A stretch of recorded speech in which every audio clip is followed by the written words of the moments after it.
Hello, my amazing creative friends. Oksancia here again. I am here live with you today because I want to teach a few super helpful ideas I've been collecting over many years, over 15 years of being a textile designer, of what you actually can do with your repeat patterns once you finished designing them. I know you know that you can sell them because I teach that a lot over on my channel here. So if you are new, hi, and you will be able to find a lot of tips on actually selling your repeat pattern designs, as well as designing your vector repeat pattern designs, which are fabric designs, surface pattern designs. But today I actually have a whole list. Let me show you a whole big list of ideas for you and some super cool resources that you can use once you designed your repeat pattern and you are thinking of what you can do with it. All right, so let's hop right in. So let's imagine this scenario. You designed your repeat pattern. Now you want to sell it, so you upload it to one website, and then you, of course, to upload it, you need to save it and name it correctly, and you kind of go through the whole process and you upload it to one website. So many of my students, many of beginner designers, what they do, they usually just hop and design a next pattern. Sometimes unrelated to the first pattern, they just go and sketch new elements, sketch new topic. And is this bad? No, it's not necessarily bad. This is how I started out before I knew a better system of how to use that one pattern and actually not only create many patterns out of it, but also sell it in multiple places and also grow my brand online as a surface pattern designer. All right. So first thing I would like you to consider doing is, let's see, multiple shops. So okay, let me see here. All right. I hope you can see it. So multiple shops. What I mean by this is I want you to not only think of selling your design on one website, I want you to actually sell on multiple websites. I go into more detail in one of the videos. I will link all the kind of in-depth videos below in the description so that you'll be able to learn more on each of these topics. However, I recommend that you actually sell on multiple places, not on one place. I actually tried selling on one place for a few years, and it started out as if good, but then they changed the policies just randomly, and it wasn't working out for me anymore. So I switched to multiple websites, and now I sell on over 12 different websites. It takes a while to build up to it, so I don't feel like you need to just do it right away. And yes, you are allowed to sell on multiple websites depending on the license you are selling, but as a rule of thumb, you are the creator, you can sell on multiple websites. All right, awesome. The next tip I have here is that I want you to take the design that you created, and I want you to do a social media preview of that design. Let's say you created it in Adobe Illustrator, you have a vector version. I want you to save a JPEG of about 1000 by 1000 pixels and absolutely always put a logo on it, as I have here. Okay, let me see. A logo. I want you to put a logo on it that will have your contact information on it. And for example, it can be your Instagram handle if you don't have the website yet, or your website so that people can find that design and contact you for more designs. They can hire you, right? So another cool thing that you can use your design for, and you can create a template with your logo and then match the color of your logo to the pattern. Very, very cool way to start promoting. And I want you to post it on social media, meaning Instagram, meaning your Facebook page and things like that. All right? Awesome. Next, let me see here. Next, I want you to actually consider taking that design, especially if it's a little bit more of an elaborate design, let's say a repeat pattern with roses, right? With roses and leaves and rosebuds, you spend so much time designing that pattern, drawing those elements. What I want you to actually do, instead of just hopping onto new pattern with peonies or with chamomiles or something like that, I want you to consider creating that pattern with roses, taking that pattern with roses, taking those elements and creating supporting patterns. And you can actually go from 10 to 20 patterns very quickly because you don't have to redraw the elements.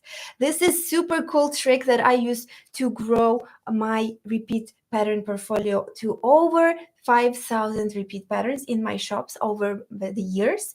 And it's one of my great systems that I teach in my free ebook that I call Grow Your Pattern Portfolio Fast. And it's full of great ideas on how you can actually do this. And what you can do, you can take that one pattern that you just created and you can create 10 to 20 patterns, even more if you are very crafty with it, but you can create many patterns and save so much time because that now you have those elements already done. So now you can grow your portfolio so much faster.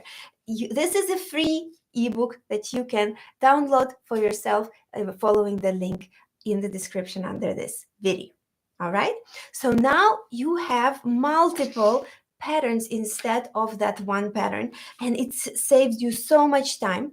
Next, what we are going to do, we are going to create a time-lapse video of the process of how you design that pattern. To do that, you might need a screen recording software. And in that, for example, QuickBooks is a free software on Mac that you can use to record and then trim the video. This is one option. And also I use a paid software at this point since I make a lot of videos that I call ScreenFlow. So that's a great tip. Also, you can check out some time-lapse videos I posted on my channel for inspiration. But what you can do, you can post them on your YouTube channel and promote your brand as a designer, or you can also post them as reels on your Facebook and Instagram and TikTok. So as a short form vertical videos. And that's also another cool way to make most of your pattern that you just created. Of course, you have to record yourself drawing while you're doing it. You can even record yourself sketching, ask your friend or roommate or husband or wife to record your process, how you're sketching your patterns, maybe on paper, then record your screen while you are drawing on your computer in digital format, for example. All right, so another cool way to use is to make a time lapse. All right, next, I want you to create a video or a series of videos about this pattern. It can be a quick story. For example, I'm working on a pattern collection inspired by the little bunnies I have in my new yard. And we just moved into this new house a few months ago. And I've never had rabbits in my yard. I basically never had rabbits in my yard. We had yards before in the rental places we lived in, but never actual tiny little baby rabbits running around. And I was inspired because they're just so cute. So it makes a story. Take those little stories that inspire you to make your patterns. For example, you're making a pattern with roses. Maybe your mom loves roses and you planted a rose with her. You have a photo of her, of that plant, of that little rose bush. And then it reminds you of something that happened in your childhood. So these little stories add interest to your designs. So it's another cool way how you can make most of actually promoting yourself as a designer while you create your repeat patterns. All right, so again, and the series can be that here you are working on sketches and here you are working on a first pattern in the collection and here you're working on the supporting patterns and here is the fabric that came in, right? It can be a whole series. So another cool idea to use the patterns that you are designing. All right, next up, we have mock-ups with the pattern or patterns. By now, you know that you're going to make more from the first one that you create. And if you want, of course. And then the mock-ups with the patterns. And I wrote here pattern PODs. Okay, let me see. Okay, yeah. PODs means print on demand websites. They let you make mockups for free. So you upload your pattern in the recommended size depending on the website, and then you can take that mockup that they will generate for you. It can be a t-shirt, it can be a dress, a mug, a backpack, and things like that. And then you take the screenshots of those mockups, you put your logo on it so people know that you designed it. And then again, you can post them on social media, use them in your videos, and show people how you actually can use those patterns that you create, not only one pattern, but also how they're being used. Very cool, a way to showcase what your patterns look like on products, okay? And of course, there are paid markups that you can purchase and license and use those if you want a special kind of type of image for your markups, like fabrics in a different kinds of ways to organize it, or a few fabrics in one, because those mockups on the website, they would usually give you only one pattern per product, but you might want a few in a collection to display. Then you have paid and sometimes free options online that you can find for mockups to create your product presentation. All right, let's move on. Next, again, you can, if you want, take it next level and create a case study. Remember that story that I told you to think of. Remember that those mockups. Remember those sketches. Remember those kind of like basically collection of patterns. Maybe you can put them together in a case study. Do you do this for every single pattern you create or every single collection of patterns? You can, if you want to, but maybe you can do it for the ones that you really, really feel are great and you love how they turned out. You can take it to the next level and do a blog case study on them. Or you can even go back and see that this pattern is doing particularly great. People are loving it, clients are buying it. So you can go back and expand upon it. So this actually even works not in the moment if you want to. If you skip doing something like this, like I teach you here in the moment, you can come back to it and add it later. So that works too. So a blog study on your case study on your blog definitely will help you take this to the next level, build your brand, promote your services, and make your website more interesting for people who might want to buy your designs or work with you as a one-on-one design client. All right. Next up, we have your portfolio. Of course, for the best designs that you create, if you feel like it is a great design, you love how it turned out, you can add it to your portfolio. And in that case, in your portfolio, I would love for you to have some version of mock-ups, sketches, a bit of a story behind it. But of course, you can just upload a pattern too. Just make sure everything, all the images you upload have your logo on them. So they are branded, they're protected. People know who created those designs and can find you easily, even if you upload them to your blog, because sometimes people find you through your Google search, Google image search. So this is very helpful. Again, portfolio. And in this case, I mean digital portfolio on your website. Okay. Next, what you can do with your fabric, you can go to Spoonflower. I am not affiliated with Spoonflower. I am just a client, a customer, just like you could be. And I have my shop where I sell my repeat patterns and fabrics and other products that are printed on Spoonflower. I have lots of videos about them on my channel. I will link some of the best ones in the description for you if you're interested. But Spoonflower has this option for you to sell your fabric on. You upload your design, format it in the correct way, and then you order a proof swatch.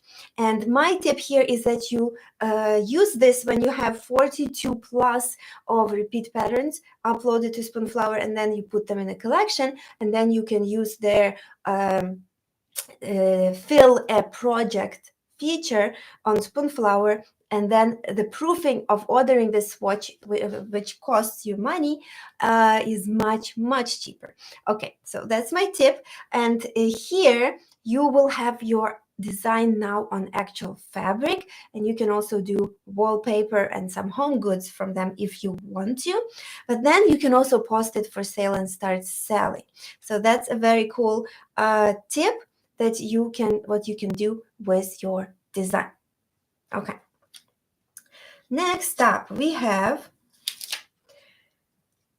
the fabric swatch photos. What I mean by that is that you can do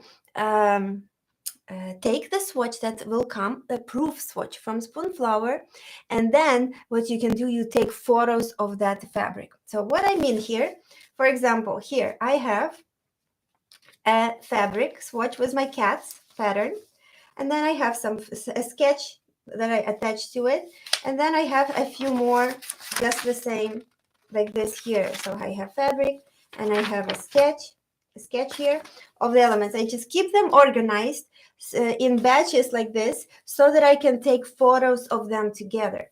I decorate the photos, I kind of made them pretty, but the idea is that these swatches are very valuable because you can take photos and you show that before and after in one photo together. So very helpful. And these are there are so many ways to use it. I even use a little embroidery hoops so that I can represent the fabric kind of quality, the texture on these little hoops. I combine them together. I put a few swatches together too into these little sets. So many cool ways you can do and add them to your portfolio, of course, and put your logo on them with your contact information, such as your web address. All right, next. So the sketch and the fabric that I just showed you, you can also use them as photos of the sketch and fabric together. I explained that a little bit already, and you can add some colorful pens and pencils and erasers to make it a little bit more interesting, and this way it shows a little story. All right, and then next idea is swatch to your fabric portfolio binder. So I put these swatches, once I done photographing them, I put them in a binder, and that binder holds many different swatches. So if I have to go meet somebody in person, a potential client who is interested in my designs, I not only show them on the computer, I actually show them in that binder, and that binder showcases these little swatches that I use for many purposes, but the binder is super helpful to show what you can do and just organize those swatches that you collect over the years while building out your fabric shop. All right, and I have a very cool video on how to create that kind of binder and showing how to use this kind of binder that I will link in the description below as well. All right. And then the last tip here is I want you to think of selling that pattern that you created or a set of patterns in bigger sets of patterns down the road. Let's say a year passed and then you have a lot of designs that you sell separately on your multiple shops. In some cases, like for example on microstocks, you can create a set of 10 designs, 12 designs, 20 designs, and then they, for example, a collection of geometric designs or a collection of your floral designs. And I recommend that you wait a while before you create these sets, but these are another cool thing you can use to breathe a new life into your pattern that you just created. You combine them with other patterns that you created in the set into a new product you can sell on your own website. You can sell on microstock websites and an Etsy shop if you want to, as scrapbooking papers, for example. So a lot of cool ideas here. So I hope you found a lot of ideas for what to do with your repeat pattern design after creating it. And this is not a complete list by any means, but these are the ideas that I regularly use, and I have seen great results with it to build my brand, showcase my services and skills as a designer, and then grow my social media presence, grow my blog and my portfolio website, and grow my stash of my fabrics in my home studio as well, so that I can present it to clients. If I go to a meeting, I have something to show them. All right, and remember about my free ebook that I was telling you, how to actually grow your repeat pattern portfolio so much faster by taking one design that you just created and creating quickly 10 to 20 designs. A lot of cool ideas here, so I recommend that you go into my description box under this video and check them out and download this little free ebook as well. All right, thank you so much for being here today for this live training. I am so grateful that I got to spend some time with you. I hope that your repeat pattern portfolio building project is going well. And please let me know if you have yourself some extra ideas you can do or you are doing with your repeat patterns in the comments below, so we keep the conversation going and maybe list more ideas we come up with collectively as a group. All right. Thank you so much for watching. I appreciate you. Give me a like if you found this video helpful. Share it with your creative friends, and also subscribe to my channel so you don't miss these pop-up live trainings like this one and new videos that I am creating for you very regularly. All right, I am signing off. Thank you so much for being here. Grow, love, and create. Bye.